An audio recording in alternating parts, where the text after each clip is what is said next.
He's from Tennessee, but he's training out of Arizona, but he trains with Chris Gertzmacher, which I thought that he was training. And that's from the most recent Tough season. Right. One of the ultimately lost in the finals, but did get to fight on the Tough finale.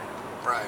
Who was training at ATT, not ATT, not American Top Team. Grits? Yeah. Alpha Male? Was he on? No. With the two teams. Oh no. He was on Team Faber. No, you're in the wrong fucking season. Oh my god. Yeah. All right, let's start. I'm in the wrong season. Okay, let's. Yeah. So he's from Tennessee, but he is training out of Arizona. I'm getting punchy now. Who else is on his team? Is it the most recent McGregor versus Faber season of Tough? Chris Gooch. Grits Goochmacher. Grits Goochmacher. Gooch Cracklenacker. He just likes people whose nicknames or last names is because Gooch's nickname is Geo. We're all fucked up. Gooch in it, G in it, Grits in it, Alpha Brain in it. Oh yeah. Anyway, it was. I wanted to interject earlier, but it was the craziest because I was watching this and expecting a slugfest, which ended up being a sort of one-sided slugfest as it came down to, but it ended via submission.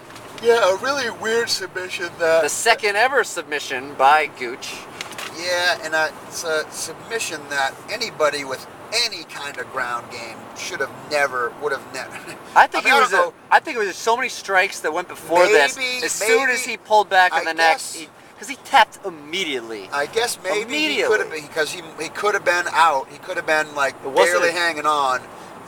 But anybody with any kind of ground game is never going to get submitted in that kind of spot there, unless, but I don't know. I'm not the guy. I'm not in there. I really don't know what his training is, so it's just speculative for me to say. But all things being equal, if he's not impaired in that situation, it definitely shouldn't be anything that he would submit for. You shouldn't be a professional fighter if you're submitting to something that's that basic right there. Yeah, but he was just getting hammered by a 270-pound guy. He was getting hit, and right. I counted it close to 10 times. Yeah, okay. Maybe he gave up, or maybe he was really rocked and just got caught. I don't know. Yeah, those are very possible things. I think he has a tough chin, and he was waiting until he was going to be knocked into unconsciousness. But when he pulled him back into the choke, he knew, that's it. I can't. There's no defending this. I'm out.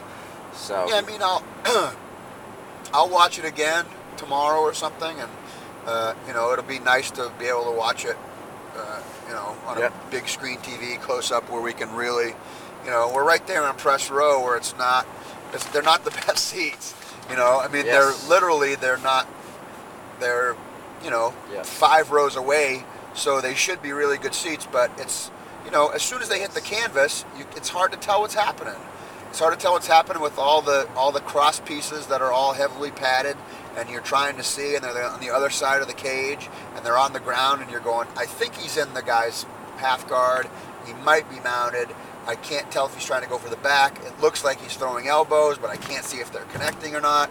So it's really tough to see. In a UFC event, they have so many cameras and such a good jumbotron, for lack of a better word, whatever the giant screens are around. They have such a good jumbotron system that you can watch from anywhere in the auditorium where you're sitting. There's always a good screen with a good view of the fights that are happening, And even, I've been to quite a few UFCs, and the closest I've ever been was 3 rows away. And even at 3 rows away, I'm watching the jumbotron as soon as it hits the ground. Because you can't see across it. Unless you're like right at cage side, you can't see what's happening across that cage. There's too much in front of you. If you're right up front there and the cage is right here and you don't have any of these other obstacles in the way, then you can get a good clean view of it. But all right, and let's just finish off the rest of the card. We got Louis Rockstar Felix against Ryan Sanders, a late replacement. So this was a 3-round non-title fight. Right. Louis Rockstar Felix is, of course, the reigning lightweight champion in the CES. This was at a catch weight. Again, another one because of late time. So that's hence the 3-rounder and non-title. But big upset in this one. The challenger. Yeah. I mean, it's it was. It didn't look like Felix really wanted to be in there from the jump. He didn't seem to be, fighting with. I said it to you while we were watching it before it went to the ground. That he didn't seem to be fighting like there was a title on the line. Which there's obviously a weight lifted off of him where he's not at risk of losing his title. Now he just has to fight a fight. So, the repercussions aren't as great if he loses. So I felt like he put a little, and I don't, it's just speculative because I have to assume that he's getting after it if he's the champion, And so if I watch him fighting and I don't see him getting after it, because I don't have anything to gauge it against. I haven't seen any of his other fights, or I haven't seen enough of his other fights. I shouldn't say that. I've seen a lot of fights where I could never tell you who the fight was, or I've seen a lot of second and third tier MMA events that who knows I could have seen him fight before. Anyways, I don't have any reference. Okay. So being long-winded about this, but it didn't seem like he was really going for it. So that's what happened, and he got caught second round. I mean, there was a takedown, and then the dude. It was in some sort of kind of like a butterfly guard. And it was like a half guard, but he had his leg in where he was trying to get butterfly, but he was landing an elbow because that's what he was pointing to when he got up and Sanders got up, because it was unclear at first what happened, and what had actually happened was verbal tap out. Right. His knee popped out. Yeah. He mentioned feeling a shooting pain going up his leg in the post-fight interview, and so hopefully he heals up. He was obviously a big fan favorite, being from Cranston, Rhode Island, and being the champion. There were certainly a lot of fans. There was one guy behind us, which that was very, very I really angry. hope we can get the audio from that, because I sure hope so. This guy was, he was out of his classic mind. fucking piece of shit, but you didn't want to, it's not the guy that you're going to shush because he's ready to throw chairs. Yeah. So, the least said about him, the better, I guess. But, yeah, but he was yelling even after they had announced that it was a verbal tap out. Right, he was like saying, yelling at the ref. Right, like, what were you looking at? Yeah, he didn't have to be looking at it. He was looking with his ears. And then he kept egging on his guy that he wanted to win. Yeah, he thought that they were going to start it again. Like if he'd yelled enough, like they'd go, oh, well. Yeah. Joe in the audience thinks we should keep it going, so we should probably. Listen, buddy, it's not clapping and Tinkerbell comes back to life, You can't just cheer your friend on. And then we get to there was one title on the line tonight, and it was for the welterweight strap. Yes. And to be the bearer of bad news, the champion Gil DeFreitas defended against Chris Curtis out of Cincinnati, Ohio, against the Team Link member. And my two teammates that were on the card both lost. Now, I also didn't write the result down. Was it second round? Was it round 2? Or was it the first round? I think it was the first round. All right. Yeah, I think you're right. No, I think you're right. It was the first round. Yeah. First round? Yeah, I think it was the first round. But it was Gil looked flat-footed from the go. Yeah, his reaction times were slow. He just looked flat-footed, and he wasn't. He put together some combinations, but then a lot of times he was just loading up that right hand and trying to wing that, because he's got fucking power like for days in that hand. If he connects with that thing, your lights are going out. But he was going to that well as much as he could. He was kind of plodding in, flat-footed, and not on his toes, and Uh,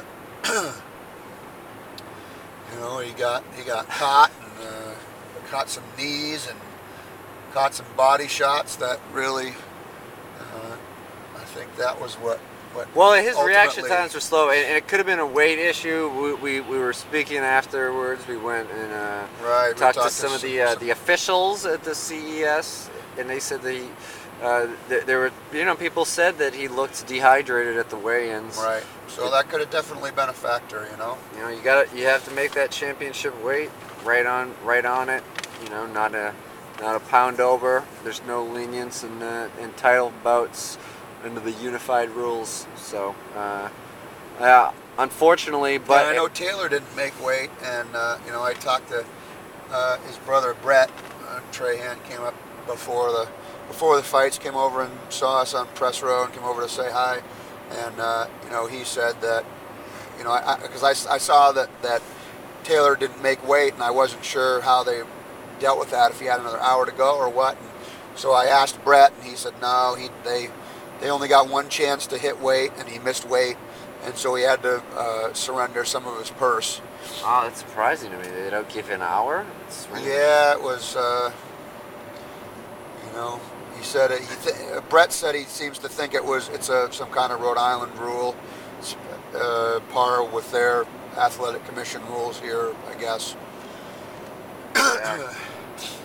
I guess they don't have all day in the busy world of the Rhode Island Athletic Commission. Maybe, yeah, I don't know. I'll have to go back to listen to that. But anyway, it sort of comes to a natural end there, and we're just under the 15-minute mark. It's getting low on battery, so it's a nice little, hopefully, little post-game, post-fight cap on the and I'll evening try and edit events. this together with the audio from the ride earlier, and see if we can we can put together a little something. This is a mini episode. Tune in later this week, either Thursday or Friday. We'll have our mini preview of Fight Night Boston, which is coming up this Sunday, the 17th. Sunday, Maybe we'll even talk a little bit of Invicta. It's happening the night before. Yeah. I'm going to try to watch it. Cyborg is fighting. So we'll have some things to chime in about later on in the week. Thanks for listening. If you have any questions, hit us up. Email MMAniacspodcast@gmail.com. Twitter @MMAniacsPod. Instagram just MMAniacs.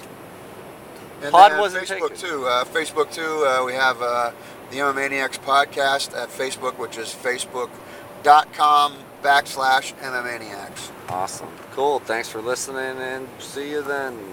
So long.